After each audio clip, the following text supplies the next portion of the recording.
right, tonight we have a historic week of drive-in theater. We have, first of all, what is probably one of the most famous horror movies in history, if not the most famous. And I want you to take a close look at the faces of my guests tonight.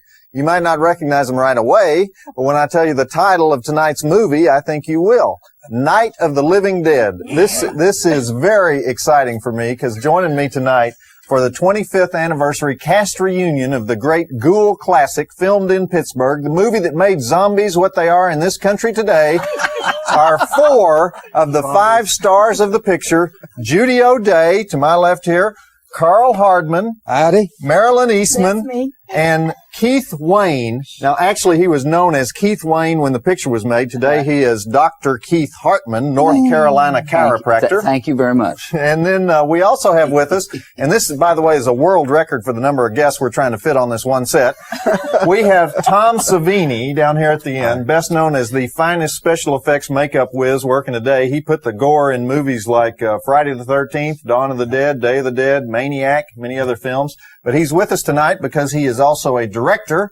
He was actually handpicked by George Romero, a friend of George Romero, to do the remake of Night of the Living Dead, which came out in 1990, and which is our second feature tonight. So, thanks, everybody, for being here. The longest introduction I've ever done. Our pleasure. Joe Bob, terrific. Where do you start on something like this? I want to start with you, Judy, since you are in the very first scene of the movie, and there may be a few people out there tonight who have never seen Night of the Living Dead. So maybe if we identify the characters as we go along, it'll be more fun for them. You play the character of Barbara in the movie. Did you have any idea when you got this part that this would become a worldwide classic movie? Marilyn and I were talking about that in the green room, and I asked her the same question. She said, "Oh, yes. Yes." I knew. No, I had no idea.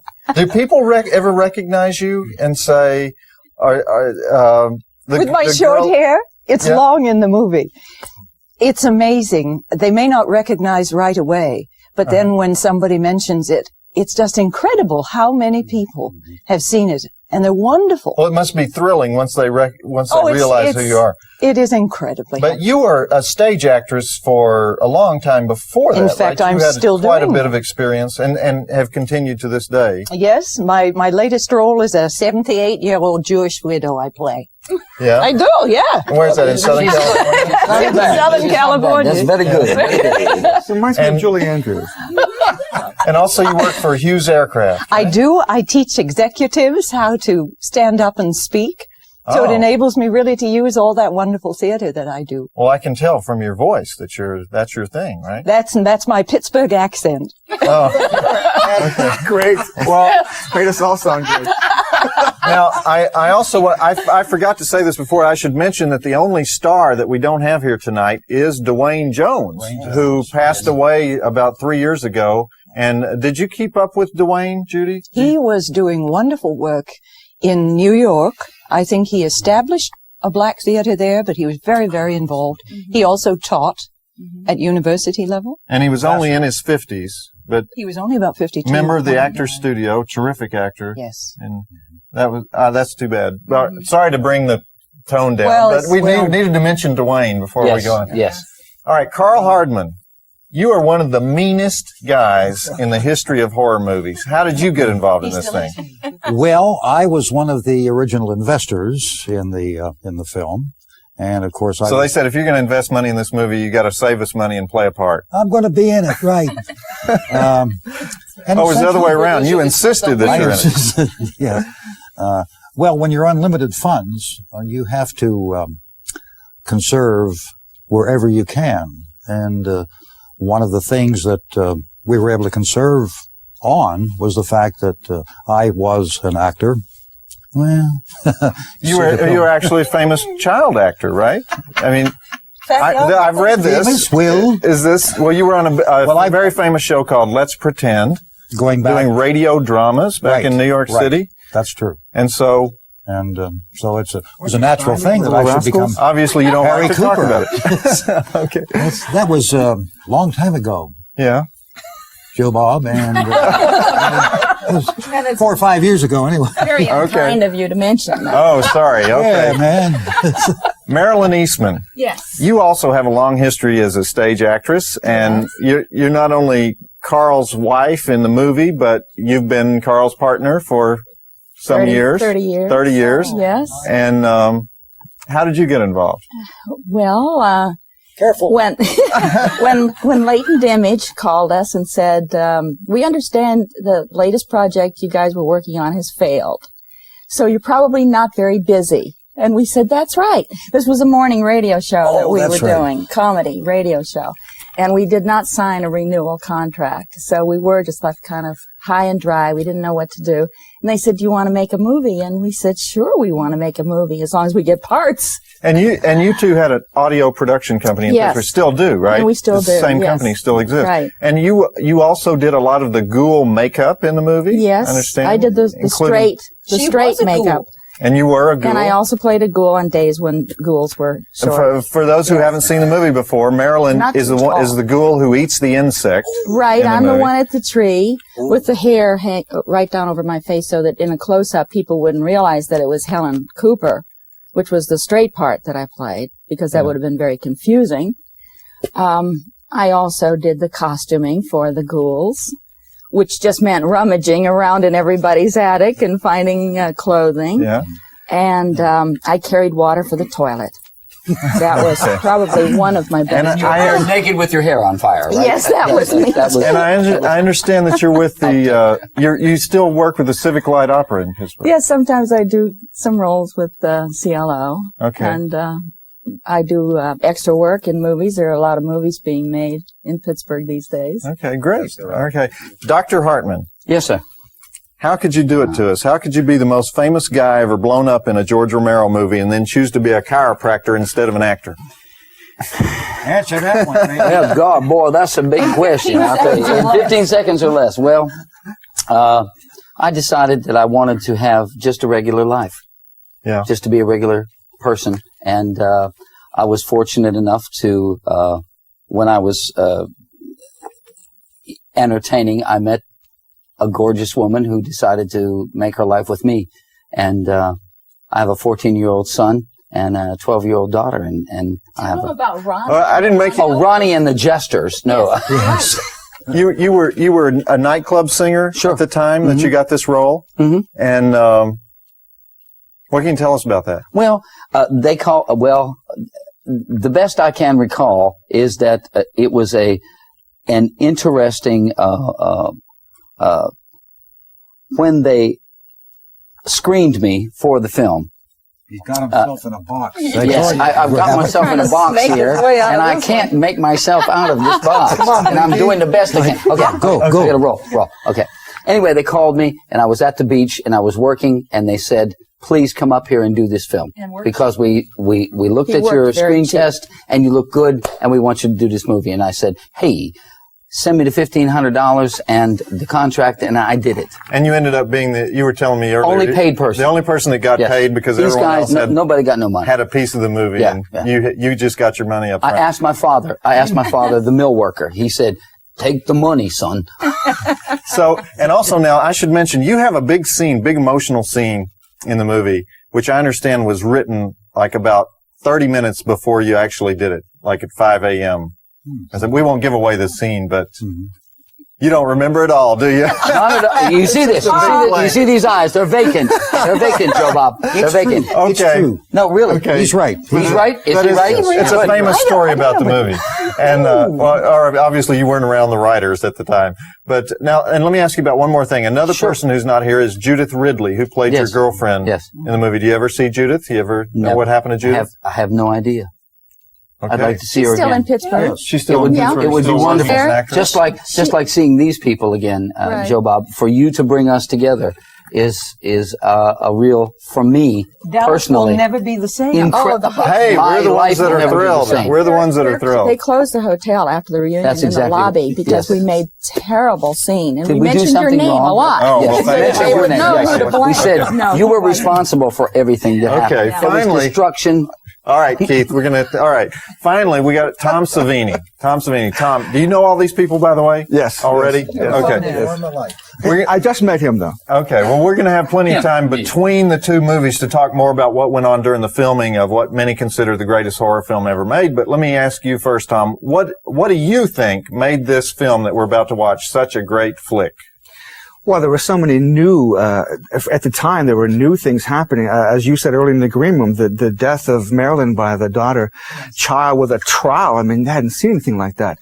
Then movies like that. Well, splatter movies, let's say that you could call this the first splatter movie. Mm-hmm. The last 10, 15 years have been crazy with splatter movies. Thank God they're ending and the creatures are coming back. But it was that, it was the black and white, and it was, okay, there was a lot of errors in the film. There was no continuity of it, you know what I'm saying? What do you mean by that? No, but it gave a spontaneous, real kind of a documentary sort of a feel to it. You thought maybe Maniacs made this movie because you had a 16 millimeter handheld camera, kind of grainy. Exactly. It was documented. There was overlapping dialogue. It's all those wonderful little directorial things that people try to do to make you feel that it's real, and it had it all. Great. Okay, all right. Well, let's watch it, and then we'll continue our 25th anniversary celebration. I have some questions to ask everybody, but I don't want to give away the plot. For those who haven't seen it, there may be a few. So here we go. The movie Roger Ebert hated so much that he wrote an article for Reader's Digest condemning it. The one, the only, the original. It's not rated. Night of the Living Dead. Yay! Yeah!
They ought to make the day the time changes, the first day of summer.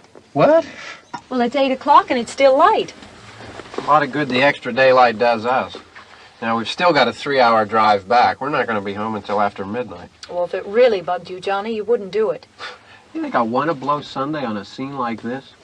You know, I figure we're either going to have to move Mother out here or move the grave into Pittsburgh. She can't make a trip like this. Oh, you know that she can't. Is there any of that candy left? No.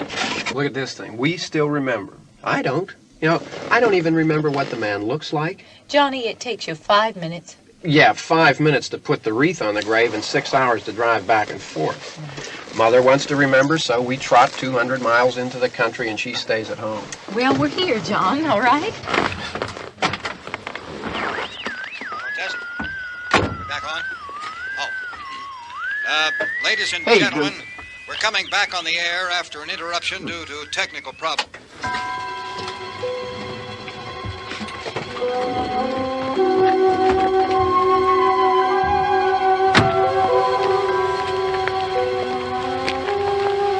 There's nothing wrong with the radio. Must have been the station. Which row is it in?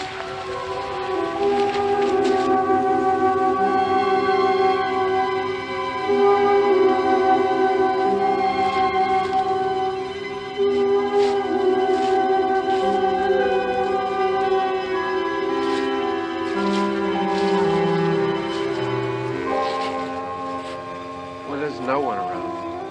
Well, it's late. If you'd gotten up earlier. Oh, look, I already lost an hour's sleep on the time change. I think you complain just to hear yourself talk. There it is.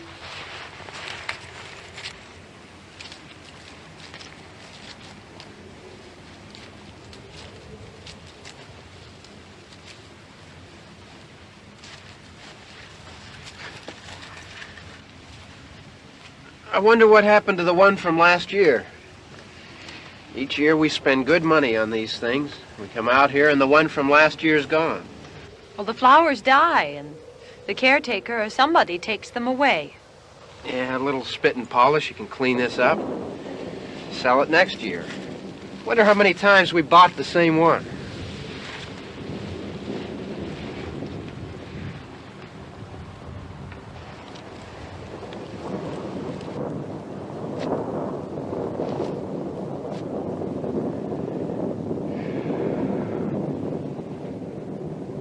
Hey, come on, Barb. Church was this morning, huh?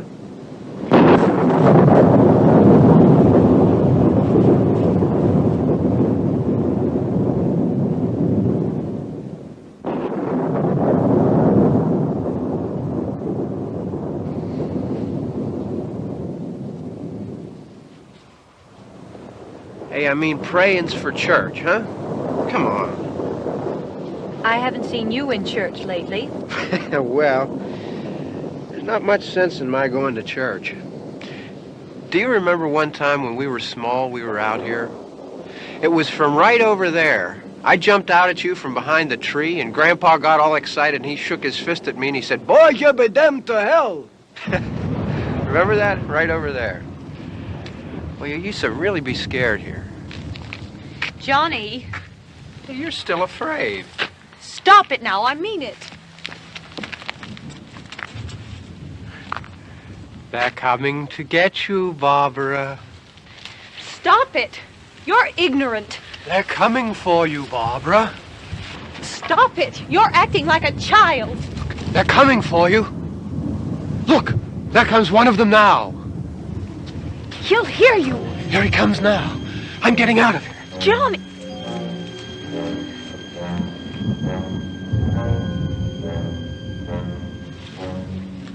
Oh! No! No! Johnny! Help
It's all right. Don't worry about him. I can handle him. Probably be a lot more of them as soon as they find out about us. The truck is out of gas. This pump out here is locked. Is there a key? We can try to get out here if we can get some gas. Is there a key?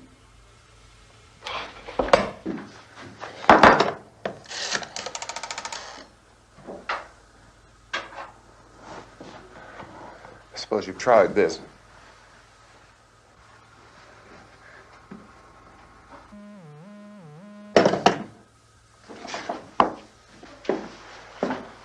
Do you live here?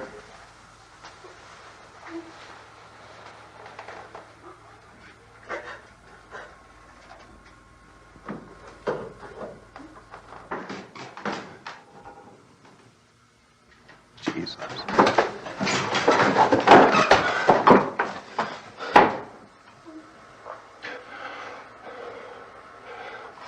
We've got to get out of here. We have to get to where there's some other people. Maybe we better take some food. I'll see if I can find some food.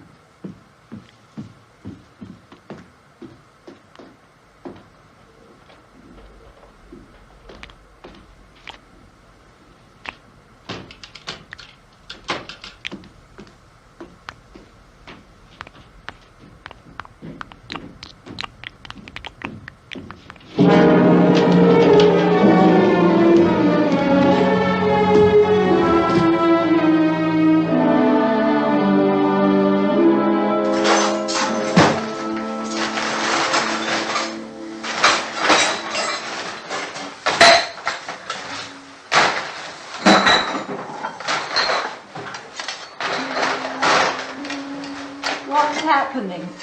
How do you think it's happening? What's happening?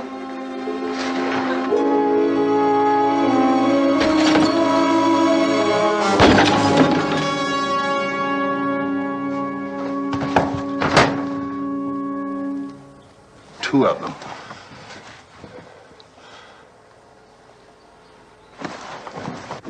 There are two of them out there. Have you seen any more around here? I can take care of those two. I I know you're afraid, but we have I to... don't know! I don't know! What's happening? Oh.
here now.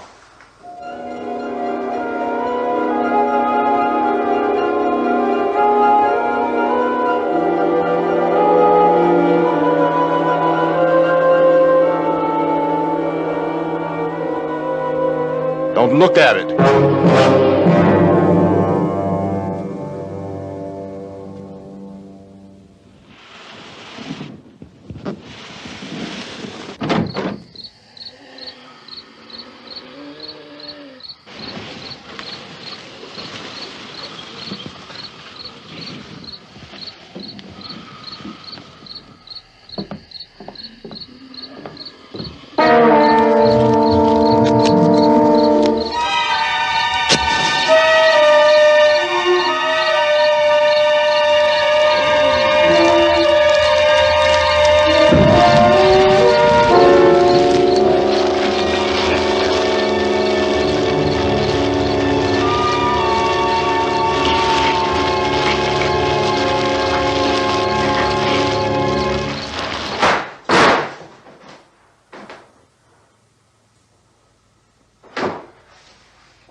Get some more lights on in this house.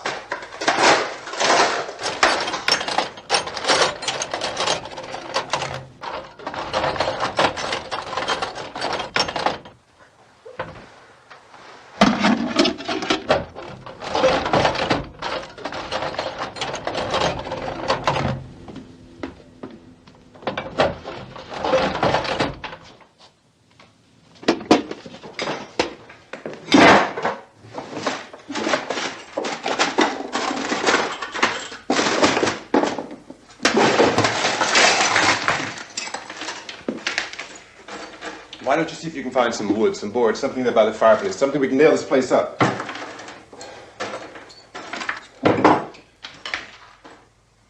Oh, God damn! Look, I know you're afraid. I'm afraid too. But we have to try to board the house up together. Now, I'm going to board up the windows and the doors. Do you understand? We'll be all right here. We'll be all right here until someone comes to rescue us. But we'll have to work together. You'll have to help me. Now, I want you to go in and get some wood so I can board the place up. Do you understand? Okay? Okay?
else. Pick out the biggest ones you can find.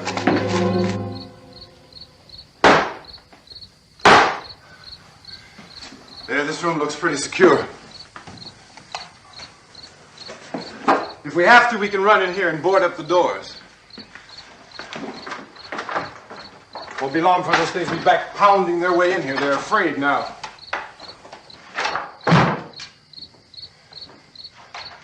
They're afraid of fire. I found that out.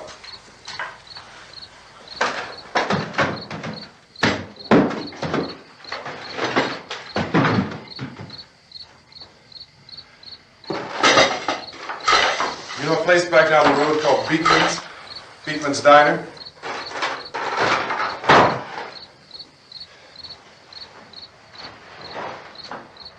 Anyhow, that's where I found that truck I have out there.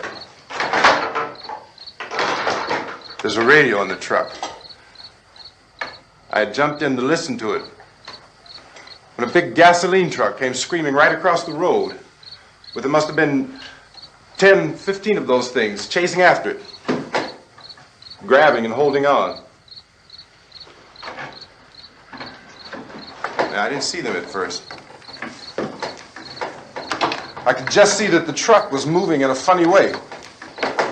Those things were catching up to it. The truck went right across the road. Slammed on my brakes to keep from hitting it myself. It went right through the guardrail.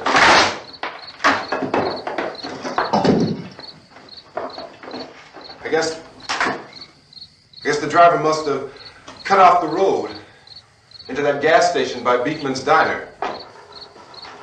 It went right through the billboard, ripped over a gas pump, and never stopped moving. By now, it was like a moving bonfire. Didn't know if the truck was going to explode or what. Still hear the man screaming.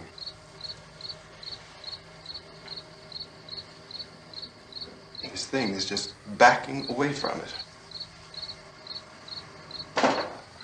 I looked back at the diner to see if there was anyone there who could help me. It was when I noticed that the entire place had been encircled. There wasn't a sign of life left except... By now there were no more screams. I realized that I was alone with 50 or 60 of those things just standing there, staring at me. I started to drive. I just plowed right through them. They didn't move. They didn't run or just stood there staring at me. Just wanted to crush them. They scattered through the air like bugs. We were riding in the cemetery, Johnny and me. Johnny.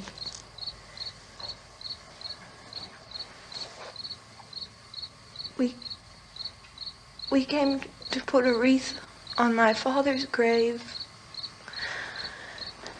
Johnny, and he said, "Can I have some candy, Barbara?" We didn't have any. And oh, it's hot in here. Hot.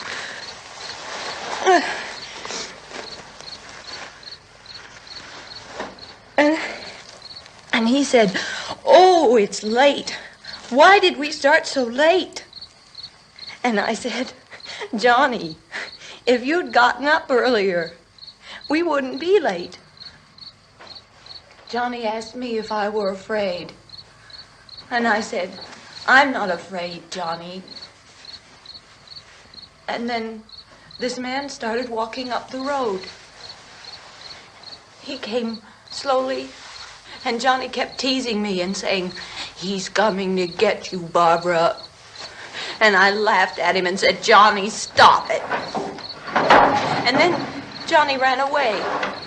And I went up to this man, and I was going to apologize. Why don't you just keep calm? And I looked up, and I said, "Goody." And he grabbed me. He grabbed me, and he ripped at me. He held me, and he ripped at my clothes. I think you should just calm down. Oh, I screamed, "Johnny!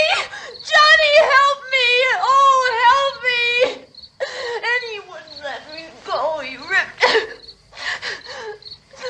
And then Johnny came and he ran and he fought this man. And I got so afraid. I ran.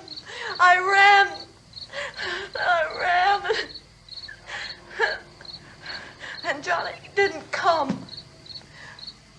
We have to wait for Johnny.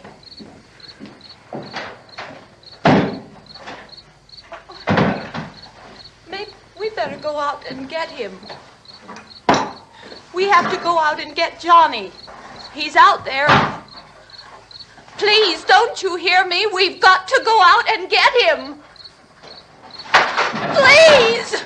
We have got to go get Johnny! Please help me! Please! Don't you know what's going on out there? This is no Sunday school picnic. Don't you understand? My brother is alone! Your brother is dead. No! My brother is not dead! Oh.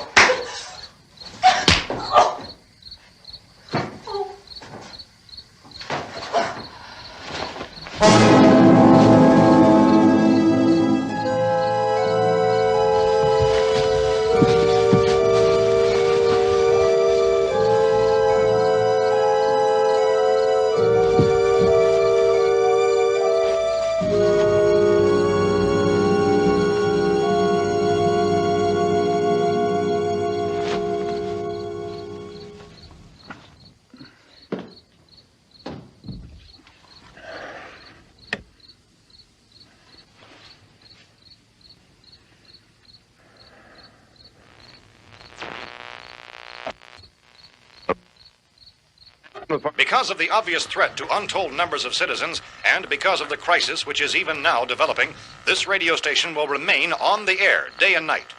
This station and hundreds of other radio and TV stations throughout this part of the country are pooling their resources through an emergency network hookup to keep you informed of all developments. At this hour, we repeat, these are the facts as we know them. There is an epidemic of mass murder being committed by a virtual army of unidentified assassins. The murders are taking place in villages, cities, rural homes, and suburbs with no apparent pattern or reason for the slayings. It seems to be a sudden, general explosion of mass homicide. We have some descriptions of the assassins. Eyewitnesses say they are ordinary-looking people. Some say they appear to be in a kind of trance. Others describe them as being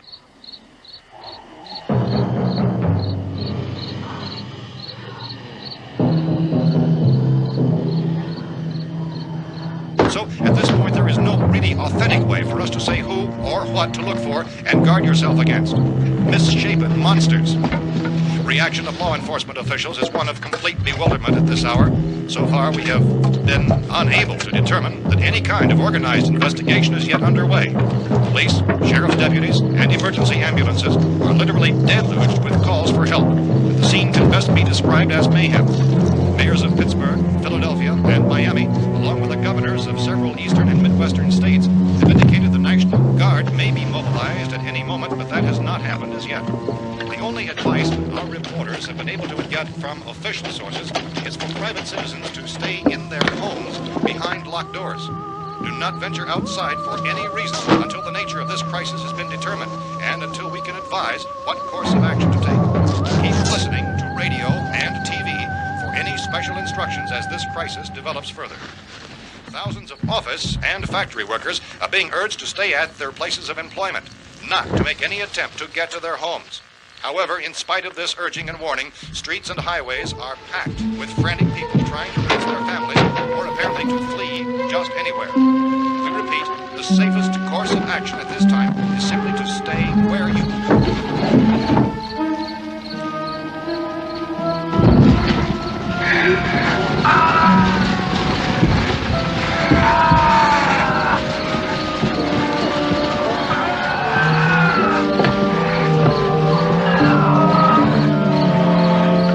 Ladies and gentlemen, we've just received word that the President has called a meeting of his cabinet to deal with the sudden epidemic of murder which has seized the eastern third of this nation. The meeting is scheduled to convene within the hour. Members of the presidential cabinet will be joined by officials of the FBI and the Joint Chiefs behind closed doors. The White House spokesman, in announcing this conference, says there will be an official announcement as soon as possible following that meeting. This is the latest dispatch just received in our newsroom. Latest word also from National Press Services in Washington, D.C. now tells us that the emergency presidential conference, which we've just mentioned, will include high-ranking scientists from the National Aeronautics and Space Administration. That's the extent of this latest bulletin. Repeating, members of his cabinet, the FBI, the Joint Chiefs of Staff, and scientists from NASA within the hour. All radio and TV stations in this part of the country, including the one to which you were listening, have joined their facilities in an emergency network to bring you this news as it develops. We urge you to stay tuned to radio and TV and to stay indoors at all costs. Late reports reaching this newsroom tell of frightened people seeking refuge in churches, schools, and government buildings, demanding shelter and protection from the wholesale murder which apparently is engulfing much of the nation. Law enforcement officials are at a loss to explain or, even at this hour, even to theorize about the reasons for this wave of murder. So far, the advice we are able to give the public is something Chief T.K. Dunmore of Camden, North Carolina, who's quoted as saying, quote, "Tell the people, for God's sake, to get off the streets. Tell them to go home and lock their doors and windows up tight. We don't know what kind of murder-happy characters we have here." End quote. This Chief Dunmore of Camden, North Carolina. So far, the only descriptions, the only clues anyone has of the killers come from frightened witnesses of some of the slain. These eyewitness accounts variously describe the murderers as ordinary-looking people, misshapen monsters, people who look like they're in a trance, and things that look like people but act like animals. Some eyewitnesses tell of seeing victims who look as though they had been torn apart. This whole ghastly story began developing 2 days ago with the report of the slaying of a family of 7 in their rural home near Gulfport, Pennsylvania. Since then, reports of such senseless killings began snowballing in a reign of terror which has hopscotched in an erratic, disconnected manner throughout much of the eastern and midwestern United States. Efforts to keep track of the murder reports by the placing of markers on a map seem to indicate a general spreading from the extreme southeastern United States to the north and west. Our newsmen have been on the telephone talking with officials in other cities and have determined that none of this kind of mass murder has yet been reported west of the Mississippi River, except in the extreme southeastern portion of Texas. Similar killings have been reported around the Houston and Galveston areas, but nothing like... I found a gun and some bullets out there. It was only late yesterday and it these. first became clear we were facing some kind of national emergency.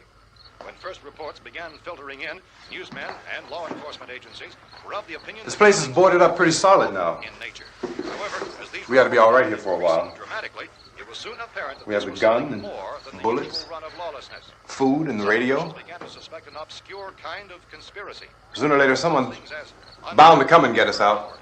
creatures from outer space. So again, we join with law enforcement agencies in urging you to seek shelter in a building. Lock the doors and windows securely. Hey, that's us. We're doing all right. Cautious of any suspicious strangers. And keep tuned to your radio and television for survival instructions and further details of this continuing story. Look, I don't know if you're hearing me, Goes on in the absence of any law. but I'm going upstairs now. It's almost as though some critical balance of If anything should try to break in here, I can hear it from up there. I'll be down to take care of it. savage killers. We repeat, this radio station. Everything is all right for now. I'll be back to reinforce the windows and doors later. But you'll be all right for now, okay? Okay. Civil defense officials in Cumberland have told newsmen that murder victims show evidence of having been partially devoured by their murderers.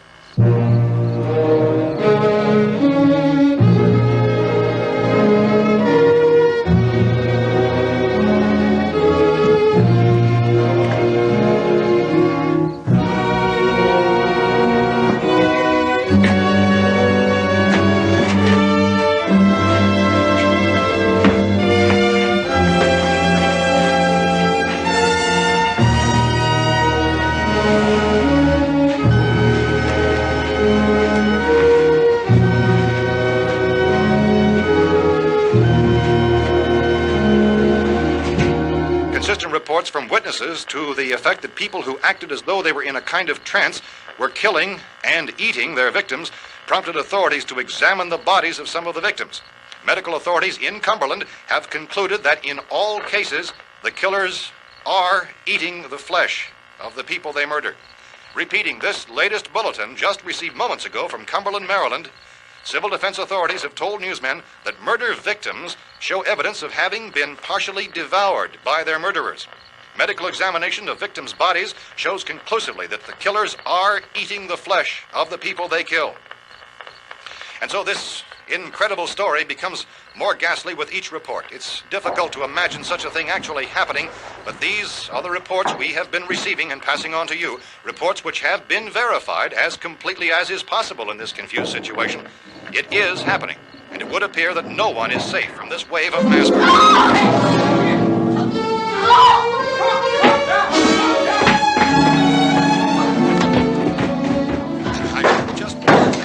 Don't shoot! We're from town. A radio. County, Pennsylvania. The Butler County Sheriff has verified that reports of murder victims being partially eaten by their slayers is true. No further details available at this time. However, How long you guys been down there? I could use some help up here. That's the cellar. It's the safest place.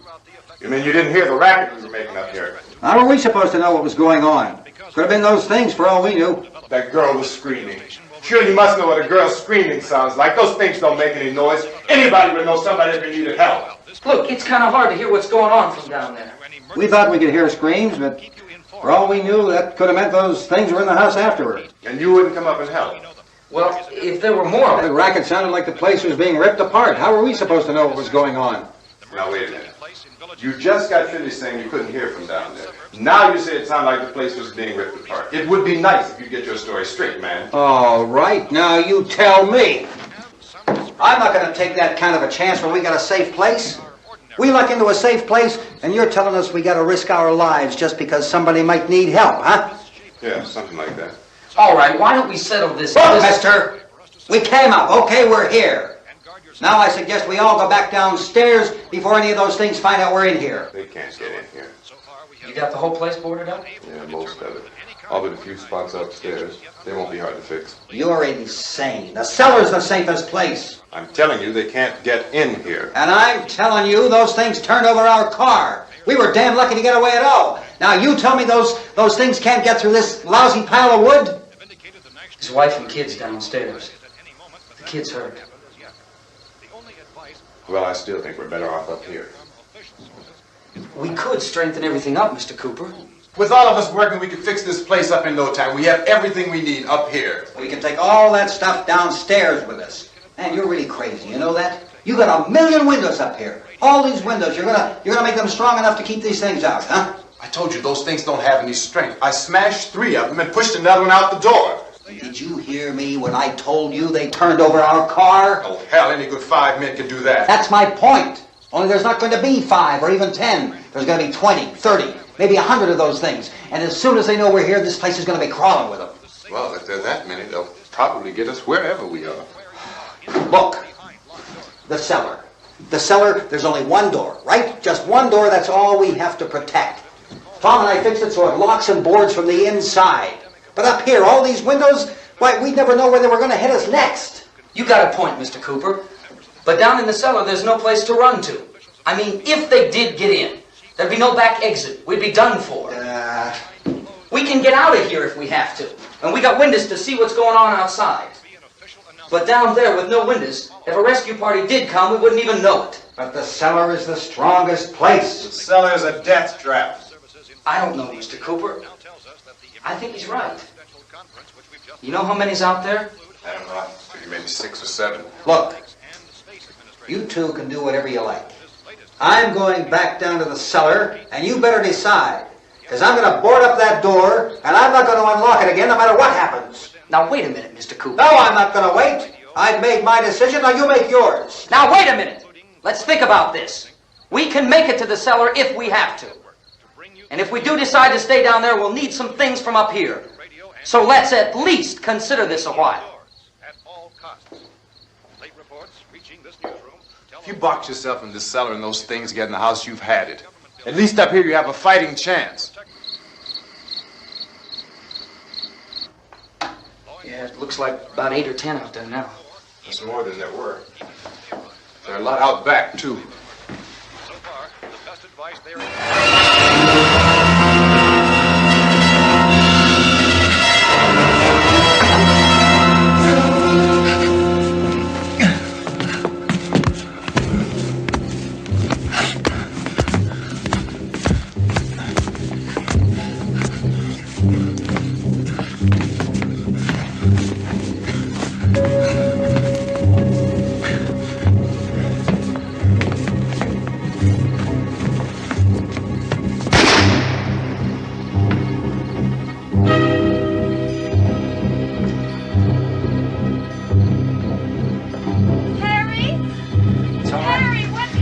It's all right.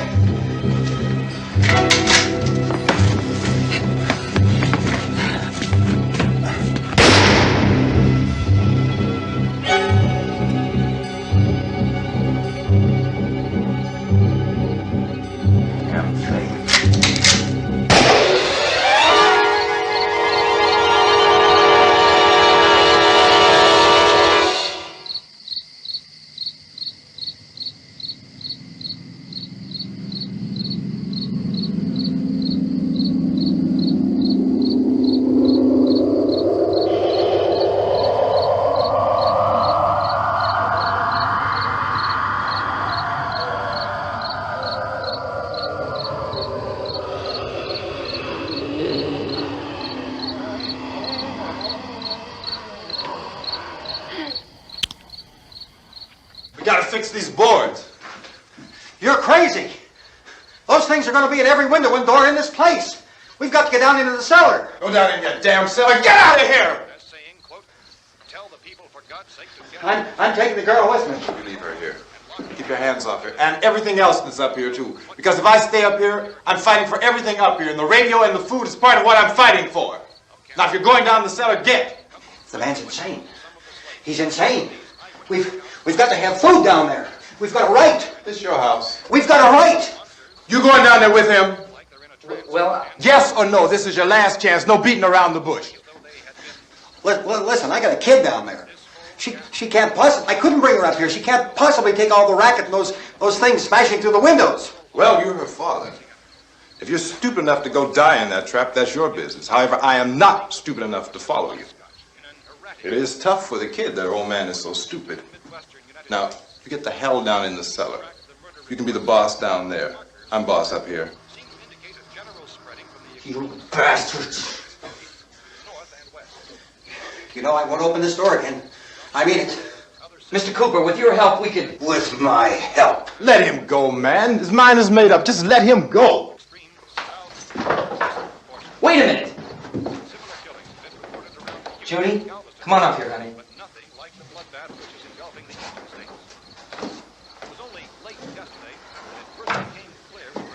You're gonna let them get hurt too, huh? It's all right, honey. Go ahead.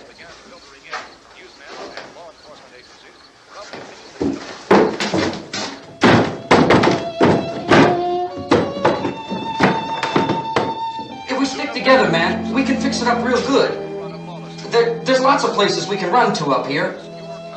Mr. Cooper, we'd all be a lot better off if all three of us were working together. Hey. Hey, kid.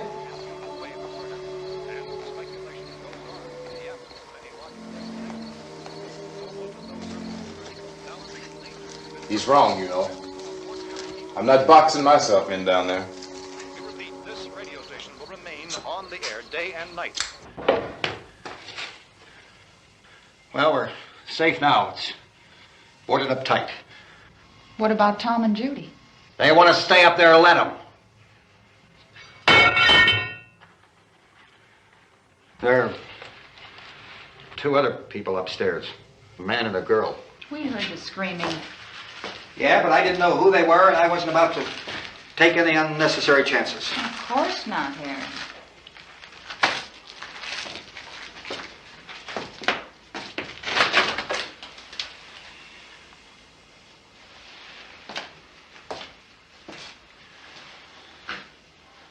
Is she all right? I don't know what it is. She feels warm. Maybe it's shock. Where'd you get the bandage? Some laundry in a basket. I tore a sheet.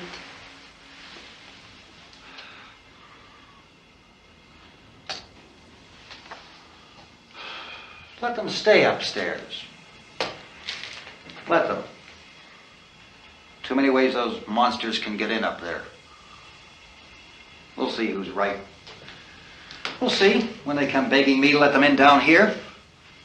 That's important, isn't it? What? To be right, everybody else to be wrong. What do you mean by that? Does anyone up there know why we're being attacked?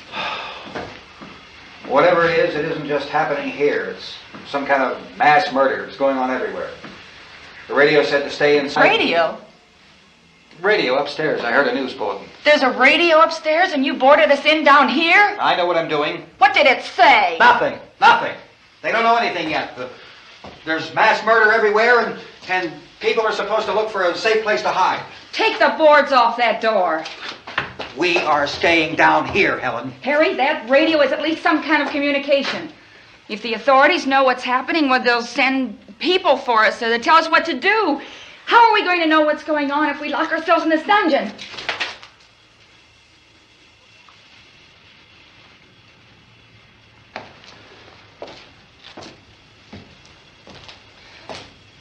We may not enjoy living together, but dying together isn't going to solve anything. Those people aren't our enemies. Mr. Cooper! Mr. Cooper, Ben found the television set upstairs. Let's go up. Tom? Yeah. If Judy would come downstairs for a few minutes, Harry and I could come upstairs. Okay, yeah, right away. Will you do it? Do I have to? Look, honey, nothing's gonna get done with them down there and us up here. Do this, for me. Okay. Okay, open up.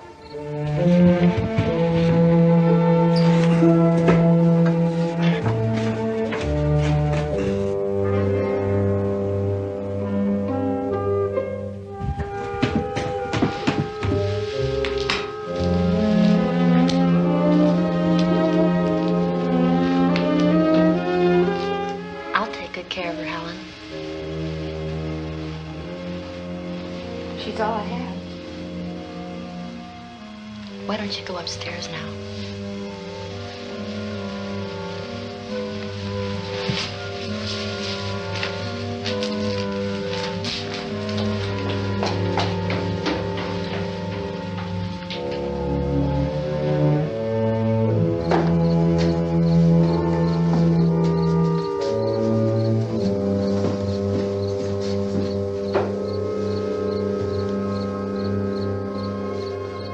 Her brother was killed. Hey, give me a hand with this thing. I gotta go help Ben with the television.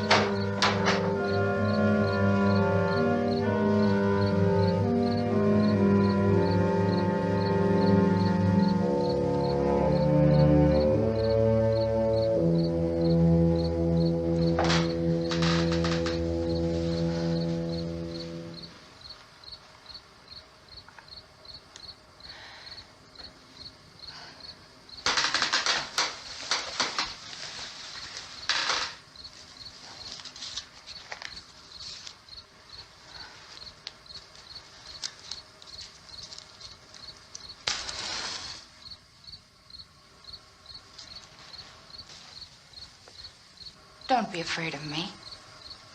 I'm Helen Cooper, Harry's wife.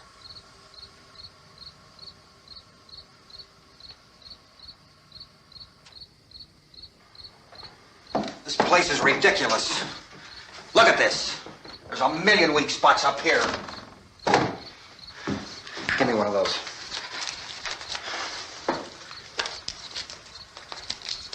Her brother was killed.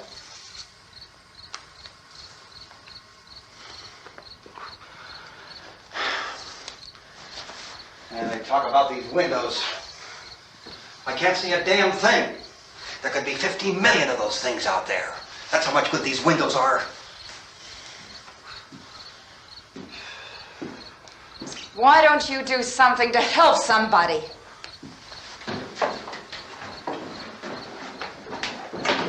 Here, I have it. Drag a couple of those chairs together. There's the socket over here.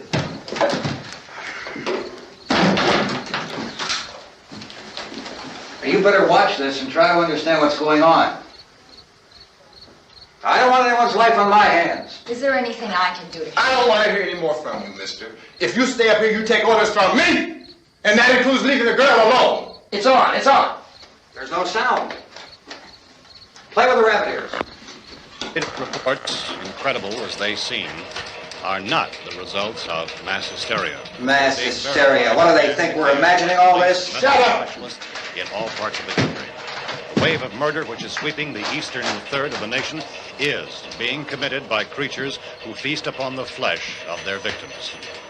First eyewitness accounts of this grisly development came from people who were understandably frightened and almost incoherent. Officials and newsmen at first discounted those eyewitness descriptions as being beyond belief. However, the reports persisted. The medical examinations of some of the victims bore out the fact that they had been partially devoured. I think we have some late word just arriving, and I'll interrupt to bring this to you. This is the latest disclosure in a report from National Civil Defense Headquarters in Washington. It has been established that persons who have recently died have been returning to life and committing acts of murder. A widespread investigation of reports from funeral homes, morgues, and hospitals has concluded that the unburied dead are coming back to life and seeking human victims. It's hard for us here to believe what we're reporting to you, but it does seem to be a fact. When this emergency first began, radio and television was advising people to stay inside, behind locked doors for safety. Well, that situation has now changed, and we're able to report a definite course of action for you. Civil defense machinery has been organized to provide rescue stations with food, shelter, medical treatment, and protection by armed National Guardsmen. Stay tuned to the broadcasting stations in your local area for this list of rescue stations. This list will be repeated throughout our news coverage. Look for the name of the rescue station nearest you and make your way to that location as soon as possible. So we have that truck. If we can get some gas, we can get out of here. There's a pump out by the shed. I know, that's why I pulled in here, but it's locked. Emergency meeting called this afternoon by the President. Since convening this conference of the Presidential Cabinet, the FBI, the Joint Chiefs of Staff, the CIA has not produced any public information. Why are space experts being consulted about an Earthbound emergency? So far, all the betting on the answer to that question centers on the recent Explorer satellite shot to Venus. That satellite, you'll recall, started back to Earth, but never got here. That's the space vehicle which orbited Venus and then was purposely destroyed by NASA when scientists discovered it was carrying a mysterious high-level radiation with it. Could that radiation be somehow responsible for the wholesale murders we're now suffering? Newsman Don Quinn in Washington has posed those questions. It's obvious our best move is to try to get out of here. How are you going to get over to that pump? Look! You're coming from a meeting regarding the explosion of the Venus probe, is that right? Yes, that was the subject of the meeting. You feel there is a connection between this and the phenomenon? There's a definite connection. In other words, you feel that the radiation on the Venus probe is enough to cause these mutations? There was a very high degree of radiation. Well, just a minute. I'm not sure that that's certain at all. I don't think that has been logical irrefutably explanation proved. that we have at this time. In other words, it is the military's viewpoint that the radiation is not the cause of the mutation. I can't speak for the entire military at this time, gentlemen. This seems to I be... must disagree with these gentlemen presently until this is irrefutably proved. everything is being done that can be done. We'll have to hurry for our next meeting. Professor, you feel that there is a definite connection between them? Definite connection as far as Dr. Keller and myself. Doctor, please. I thought we decided that is not proved yet. Was the satellite, when the satellite was exploded? Unusual amount of radiation, enough to cause mutation under certain circumstances. Could have happened. Have a bearing on it. It does seem to have a bearing. Will there be a reply for this? Later? Yes. There will be a reply. Yes. Later this afternoon. There will be a report this afternoon, sir. Perhaps there will be a report, yes. a more Later. full report. Will you close the window? We are doing everything possible to solve the problem. We're hoping to get some further explanation of this. We've heard all we need to know. We have to try to get out of here. He said the rescue stations have doctors and medical supplies. If we could get care in there, we could get help for her. Elmo is one of the world's foremost authorities on space science and technology. Willard. I saw a sign that said Willard. Any moment. It's only about 17 miles from here. You know this area. You from around here? Judy and I are both from around here. We were on our way up to the lake to go swimming, and Judy had a radio, and we heard the first reports about this. So we knew the old house was here, and we came in and found the lady upstairs dead. Then these other people came. We went down into the basement and put a bar across the door, and it is pretty strong. How could we possibly get away from here? We've got a sick child, 2 women, 1 woman out of her head, 3 men, and the place is surrounded with these things. For NASA. Dr. Grimes, your entire staff, I know, has been working very hard to find some solution to these things that are happening. Do you have any answers at this time? Yes, we have some answers. But first, let me stress the importance of seeking medical attention for anyone who's been injured in any way. We don't know yet what complications might result from such injuries. How bad has your kid been hurt? Good advice, Doctor. Now, how about the basic cases? Well, Look, you go down there and tell... Judy? Yeah, you tell Judy to come up here and you stay with the kid, all right? action taken with regard to the Venus probe. In the cold room at the university, we had a cadaver from which all 4 limbs had been amputated. Sometime early this morning, it opened its eyes and began to move its trunk. It was dead, but it opened its eyes and tried to move. They want you upstairs. Did she ask for me? She hasn't said anything. I don't understand. Baby. It's Mommy. I heard. I'll come back down as soon as I find out what they want. Thank you, Judy. The body should be disposed of at once, preferably by cremation. Well, how long after death, then, does the body become reactivated? It's only a matter of minutes. Minutes? Well, that doesn't give people time to make any arrangements. Oh, you're right. It doesn't give them time to make funeral arrangements. The bodies must be carried to the street and burned. They must be burned immediately. Soak them with gasoline and burn them. The bereaved will have to forego the dubious comforts that a funeral service will give. They're just dead flesh and dangerous. I see. Judy, I need you to find some bedspreads or sheets to tear up into small strips, okay? Is there a fruit cellar here? Yes. We need some bottles or jars to make Molotov cocktails and hold them off while we try to escape. Hey, there's a big can of kerosene down there. I'll see what I can find. I'll look for the bottles. There's a big key ring down there. There may be a key to the gas pump on it. I'll check. We can toss the cocktails from a window upstairs. Meantime, a couple of us can go out and try to get the gas and come back for the rest of the people. But that'll leave a door open someplace. Yeah, that's right. It better be this door. It's closer to the truck. Before we go out, we'll put some supplies behind the cellar door. While we're gone, the rest of you can hold up in there. I found some fruit jars in the cellar. And there's a key on here that's labeled for the gas pump out back. I'm not really that used to the truck. I found it abandoned.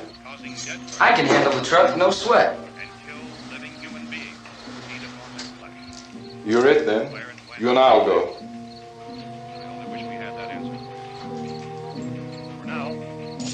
We'll put whatever lumber we find behind the cellar door. You can go upstairs and toss the cocktails from a window. Tom, you and I will have to unboard this door. After you toss the cocktails, you hustle back down here and lock this door. It's no good to board it up because we'll have to get back in quickly. After we get the gas and get back into the house, then we'll worry about getting everybody into the truck. Now let's move it. No place to flee for safety, except to the rescue stations which have been set up. Indications are that before this emergency is over, we will need many, many more such rescue stations.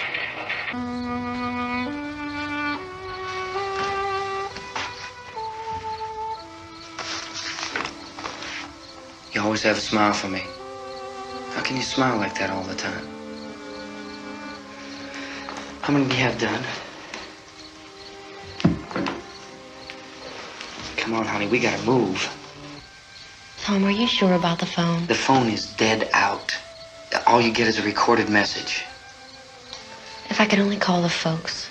They're going to be so worried about us. Everything will be all right. As soon as we get to Willard, we'll call them. They might even be there. I know. Tom, are you sure we're doing the right thing, Tom? What, about getting out of here? Yeah. Well, the television said that's the right thing to do. We've got to get to a rescue station. I don't know. Come on, honey, you're starting to sound like Mr. Cooper now. But why do you have to go out there? Look, I know how to handle that truck, and I can handle the pump. Ben doesn't know anything about that stuff. But we're safe in here. For how long, honey? We're safe now. But there's going to be more and more of those things. I know all that. Hey, listen. Remember when we had the big flood? Remember how difficult it was for us to convince you that it was right to leave? Remember we had to go to Willard then? This isn't a passing thing, honey. It's not like just a wind passing through. We've got to do something, and fast.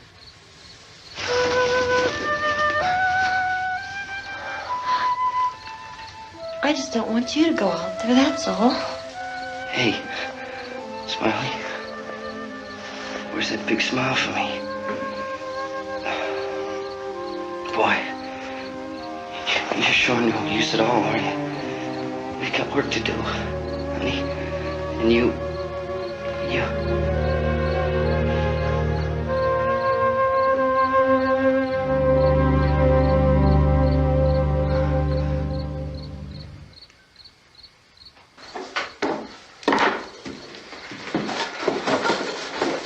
We better get her downstairs.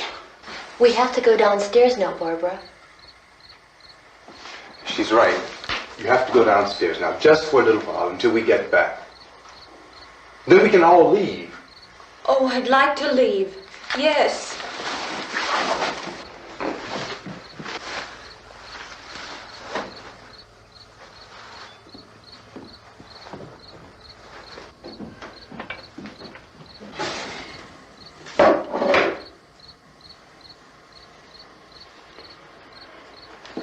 Good luck. Yeah.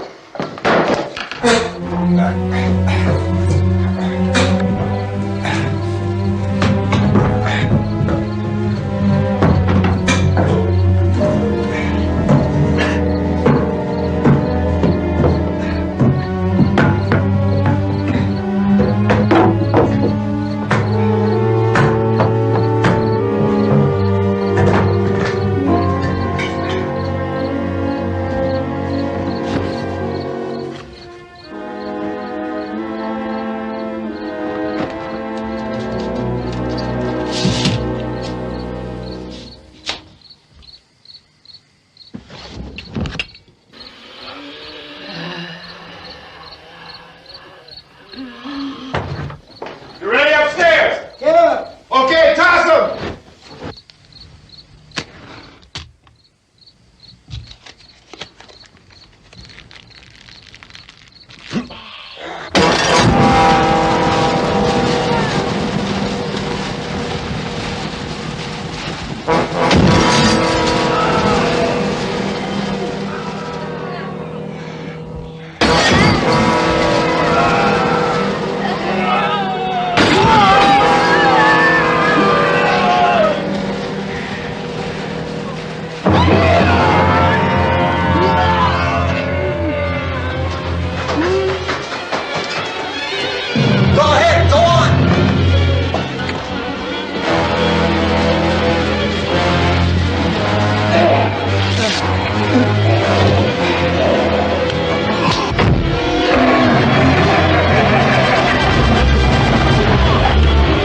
I'm going with them.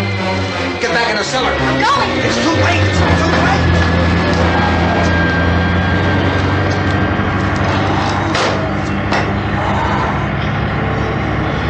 Well, you're coming, come on.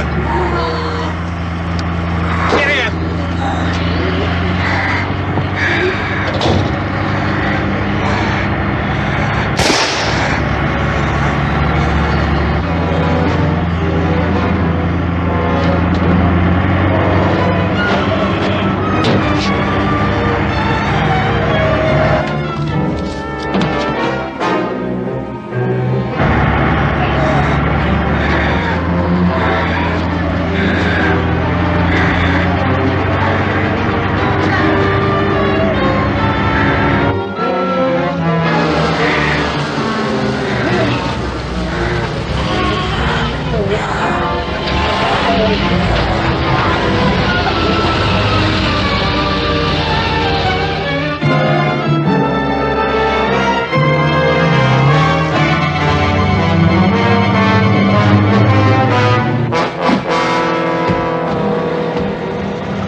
George!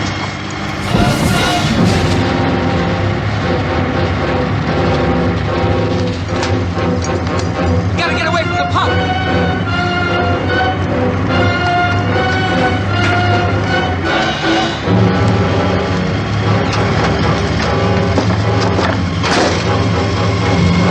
Hang on! Tom! Tom, you're crazy! Get out of the truck!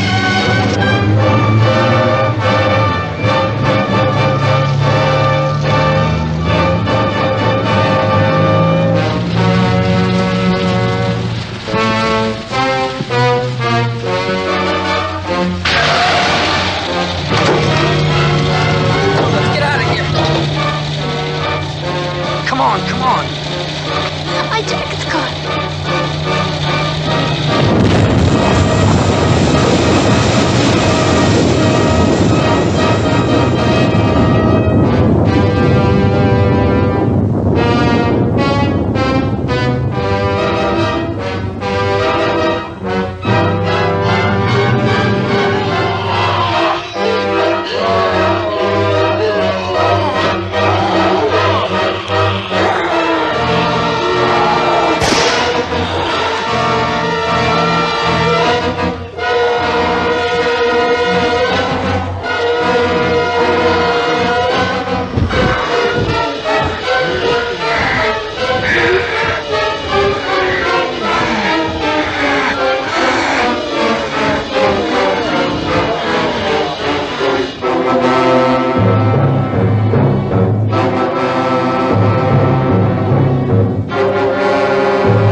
Drag you out there and feed you those things.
Isn't it 3 o'clock yet?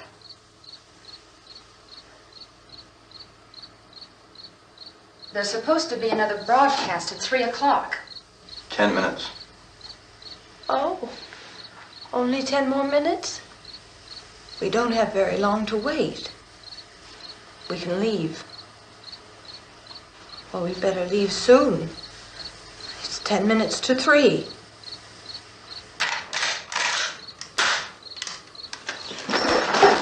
You know anything about this area at all? I mean, is Willard the nearest town? I don't know. We were just trying to get to a motel before dark. You said those things turned your car over. You think we can get it back on its wheels and drive it? Where is it? Seems like it was pretty far away.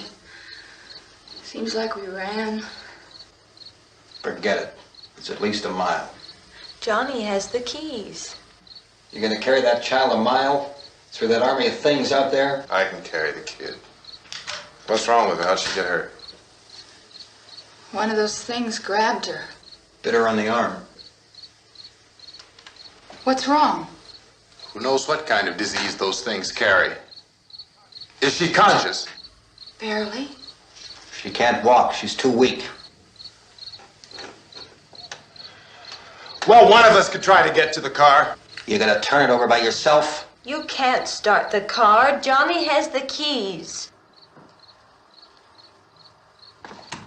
You have a car? Where? Where is it?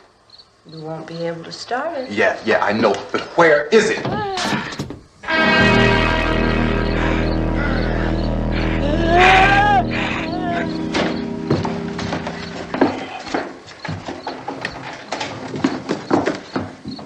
Good Lord.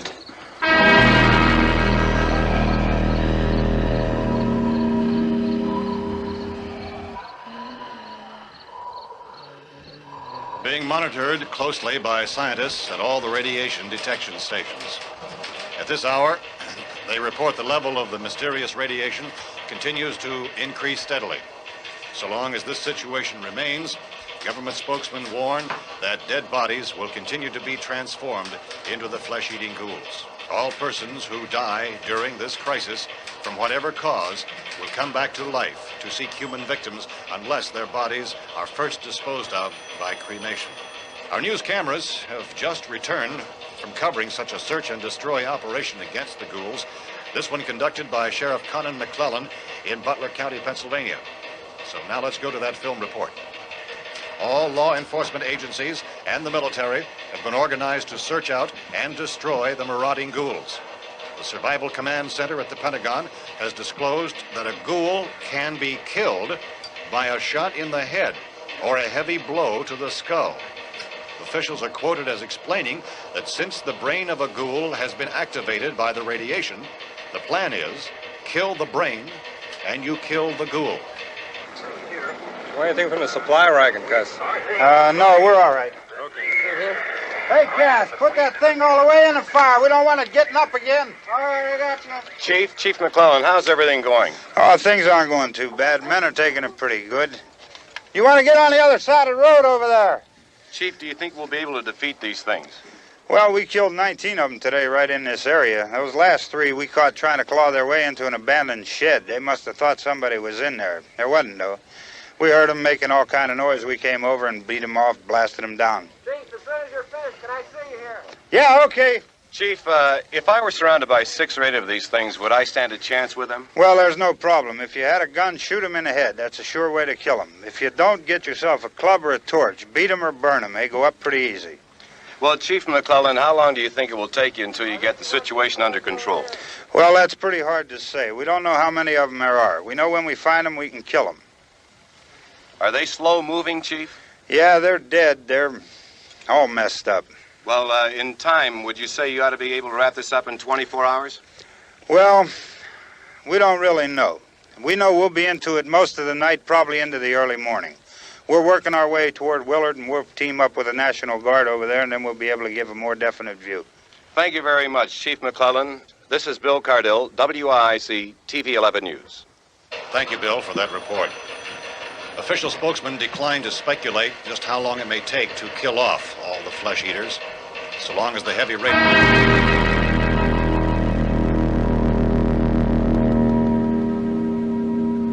Is the fuse box in the cellar? I don't know. It isn't the fuse. The power lines are down. Helen, I have to get that gun. Haven't you had enough? But 2 people are dead already on account of that guy. Take a look out that window. Get...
want to get about 4 or 5 men and a couple dogs. There's a house over here behind those trees. We want to go check it out. Thank you. Go here, Bill. Yeah, Chief, we're going to stay with it till we meet up with the National Guard. Where'd you get the coffee? One of the volunteers. You're doing all the work. You take it. Thank you. We should be wrapped up here about 3 or 4 more hours, and we'll probably get into Willard then. I guess you can go over there and meet the National Guard. Nick, you and the rest of these men want to come with me? Well, Bill, I'm going to check in the office, see what's happening. All right, Steve. Tell them we're going to stay with it, and everything appears to be under control. We're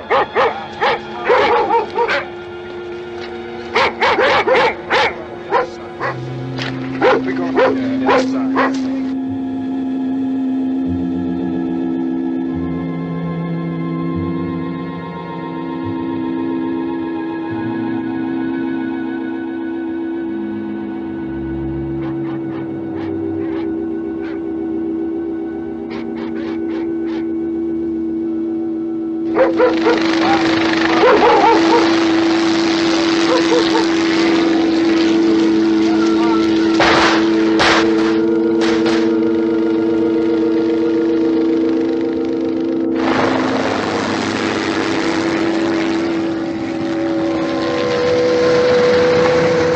Down there by the barn. Okay.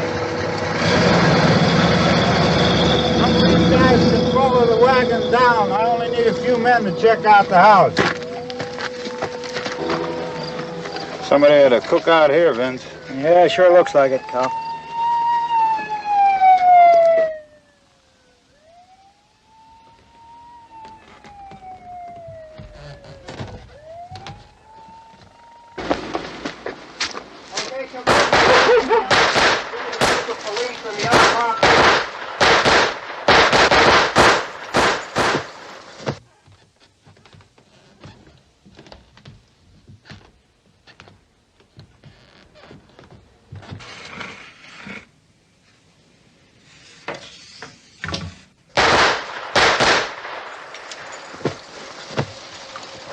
He's the dead one. Get up here.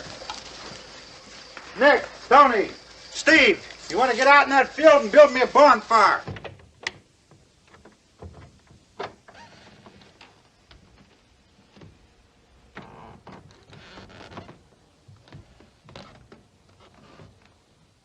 You, drag that out of here and throw it on the fire. Nothing down here. All right, go ahead down and give him a hand. Let's go check out the house, man. There's something there. I heard a noise.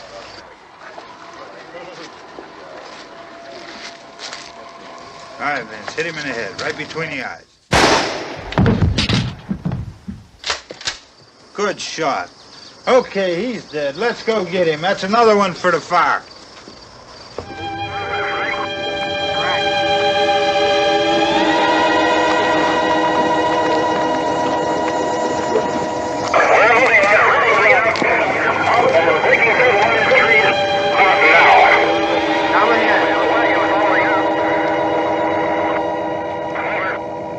Send the wagon through, come directly ahead. Over.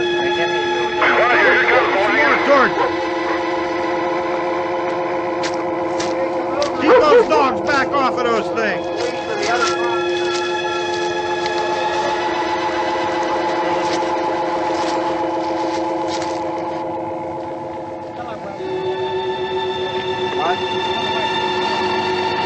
Move more quickly.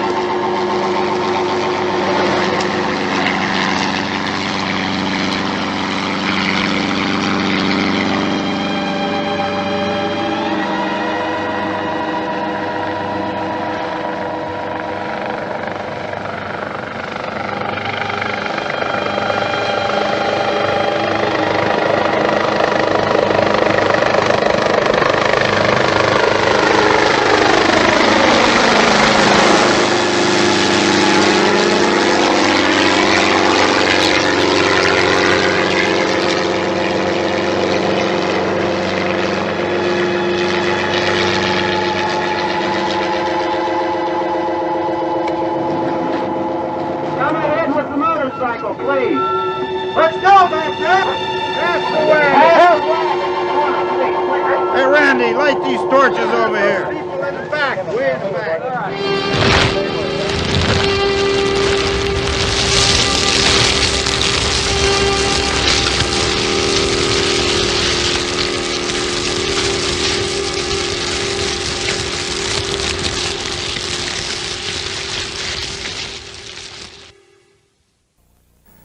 You know, every time I watch that movie, it still gets to me there at the end when Ben gets it in the forehead. It's so shocking and sudden. But Night of the Living Dead, filmed in Pittsburgh, and actually Evans City, Pennsylvania, just outside Pittsburgh, in 1967, and still terrifying after all these years. And here are the people you've been watching. They're magically alive again. Judy O'Day, who played Barbara in the film, Carl Hardman as Harry, Marilyn Eastman as Helen, and Keith Wayne, now known as Dr. R. Keith Hardman, as Tom. And we don't know where Judith Ridley is, who played Judy. She's back in Pittsburgh or something. We couldn't get her on the show. And I mentioned earlier, Dwayne Jones, who played the lead role of Ben, passed away recently, a very real loss. And also with us is Tom Savini, who directed our second movie tonight, the 1990 remake of Night of the Living Dead. Yeah. So, I mean, you two were investors, so how did this, why make a movie in Pittsburgh on this subject? It was something to do. No, everybody, all of us who were in the business, we were all in advertising and promotion and publicity, and of course the ultimate dream is to make a movie. Sure. And also to make enough money to make better and better films. I think that was one of the original goals. Did you just want to make any movie, or no? No. We first of all, we determined that yes, we do want to make a movie. Okay, what kind of a movie do you want to make? A horror movie, because that we can do. That we can do. They make money, right? And the you don't latent have to be a good actor. Yeah, right. You can blink a lot. The Latent Image was in the film business. They were film. Latent Image was the production company owned by George Romero and John Russo and some Russell Streiner. And Hardman Associates, which was our company at the time, was also in the film business, doing commercials, doing industrial films. So we had a lot of hardware, which we didn't have to rent or buy. You had a lot of cameras and lights and cables. Cameras, lights, recorders, even microphones. Yes, we had microphones, and we could we had all done some acting. So, yeah, we just got together. Now, speaking of acting, who invented that zombie walk? Who choreographed those zombies? Because every zombie since that movie has had to walk that same way. No, unfortunately. It wasn't June Taylor. It's Maryland. It's the Maryland. It's the Maryland walk. No, I didn't have anything to do with it. Of course not. I think people just figured dead people would walk like that. How do dead people walk? Well, the dead people I know walk like this. Real slow. I think that's the way they did it. Walk, so we had to give classes. Okay, don't drag the left leg, you know. But everyone wanted to drag their left leg, but we had to give classes on my film on how to walk like a zombie. There's a good song there somewhere, isn't it? What caused? Like a zombie. Let me ask you this. It's not entirely clear from the film, but what caused all the zombies to rise at once and take over the probe? That's very clear. It is the Venus probe. Yes. Of course. No, it was a virus. See, I don't think it's clear from the movie. I don't think anyone really knows why the zombies rise. But what I wonder is that because you didn't ever figure out why the zombies were going to rise? No. Or you didn't want anybody to know why the zombies showed up? The zombies arose because the Venus probe, which had been shot out to Venus, was returning to Earth, and it had picked up some mysterious radiation. So rather than let it get close to the Earth and infect all the populace of the Earth, it was exploded in space, and some of the pieces floated down to Earth in specific areas around the country and infected. Did you get all that? Oh, see, I never knew that. So, and how many times have you seen the film? I never did. And all the dead people who weren't buried then became zombies. Right. Well, okay. If you were 6 feet under, it was okay. You weren't affected. Okay, now I have to ask you something else. A lot of people have made a big deal about the hero of the movie being a black man. But that was just more or less a coincidence, I understand, right? Yes. He auditioned like everybody else did, and he was the best actor. So it was truly colorblind casting. It wasn't. You weren't trying to make a message or anything. And yet, that's one of the things that made it unique at that point in time. Yes. At that point in time. But if you ever read Roger Ebert's review of the movie in 1968, I think it was, he refers to Dwayne all the way through as the Negro, and then the Negro enters the scene. and boards up the windows. So Roger wasn't exactly colorblind in the way he watched it. It's very strange. And I'm sure he didn't mean disrespect at the time, but it was very, very strange. Another thing, Carl and Marilyn, that was really your real-life daughter down there in the cellar, right? Yeah, my daughter. Your My daughter. daughter, Oh, right. okay. How did you tell your daughter she had to eat the flesh of her daddy? Oh, boy. I want to hear this one. Yeah, this is good. Oh. It really wasn't any problem at all. I said, here's what you have to do. I'm going to lose, well, we've seen it, yes. I'm going to lose my arm, and you've become a ghoul, so we're going to give this hoagie to you, and you pretend it's my arm, and you just eat the hoagie. Was it with a lots? hoagie? Yes, it was, Yeah. it was a hoagie. What was on wasn't it? Chocolate syrup? Or? Chocolate syrup. Bosco. Bosco. Yeah. Pretend it's daddy's arm and Right. eat it. Right. And so a kid says, fine.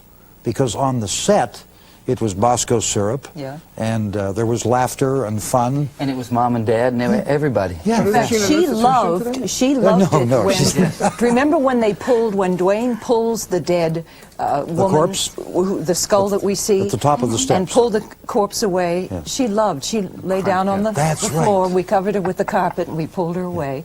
So that's Kyra. That was also my daughter, Kyra. Oh, you mean she was in the carpet? Yeah. Oh. Oh, yes.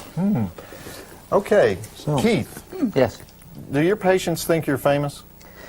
Nope. They just think I'm good. Okay. Oh, look at All those right. hands. Do you guys like horror movies, or did you just happen to get involved with a horror movie? Marilyn, I know since you're an opera singer, a world pretty far removed from this. I thought you were the Civic Light Opera. Yes, but that doesn't mean... You don't That sing? means you're loud. That's just...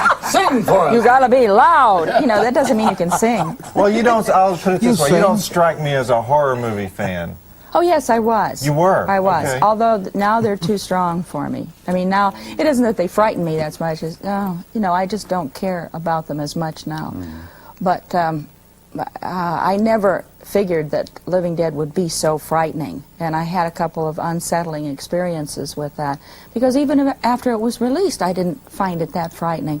But I remember taking my kids and some of their friends to see it when it played at a local theater, and turning and looking at the little boy sitting next to me. It was a neighbor, and he was terror-stricken.